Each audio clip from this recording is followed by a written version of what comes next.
দেখুন, college dress পরে এই মেয়েটি রিকশা চালাচ্ছিল। সেই রাস্তা দিয়ে যাচ্ছিল একজন পুলিশ ভাই। পুলিশ ভাইটি মেয়েটিকে দেখে বলে, এই মেয়ে কলেজে না গিয়ে রিকশা চালাচ্ছ কেন? মেয়েটি কিছু না বলে চুপ করে বসে থাকে। তারপর পুলিশ ভাইটি রেগে বলে, কি হলো, চুপ করে আছো কেন? জবাব দাও।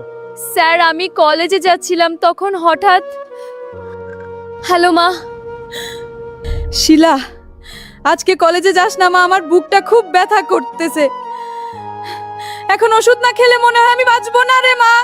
মা, আমি আসছি, যে করে হোক তোমার জন্য ওষুধের ব্যবস্থা করব। মেয়েটির কষ্টের কথা শুনে পুলিশ ভাইটি মেয়েটিকে বলে, এই মেয়ে, তুমি আমার সাথে চলো। তারপর পুলিশ ভাইটি মেয়েটিকে সঙ্গে করে নিয়ে তার বাসার উদ্দেশ্যে রওনা হয়। বাসায় গিয়ে দেখেন যে মেয়েটির মা ব্যথায় কান্না করছেন। তখন পুলিশ ভাইটি অ্যাম্বুলেন্সে কল দেন। একজন বয়স্ক মহিলা বুকে তীব্র ব্যথায় কষ্ট পাচ্ছেন, দয়া করে দ্রুত আসুন। পুলিশ ভাইটি মহিলাটিকে অ্যাম্বুলেন্সে তুলে হাসপাতালের উদ্দেশ্যে রওনা হয়। হাসপাতালে নিয়ে যাওয়ার পর ডাক্তার এসে বৃদ্ধ মায়ের চিকিৎসা করেন এবং তিনি সুস্থ হয়ে যান। এরপর পুলিশ ভাইটি মেয়েটিকে বলেন, এখানে 50,000 টাকা আছে, এটা দিয়ে তুমি নতুন একটা ব্যবসা শুরু করবে। আপনাকে যে কি বলে ধন্যবাদ দেব তা আমি ভেবে পাচ্ছি না।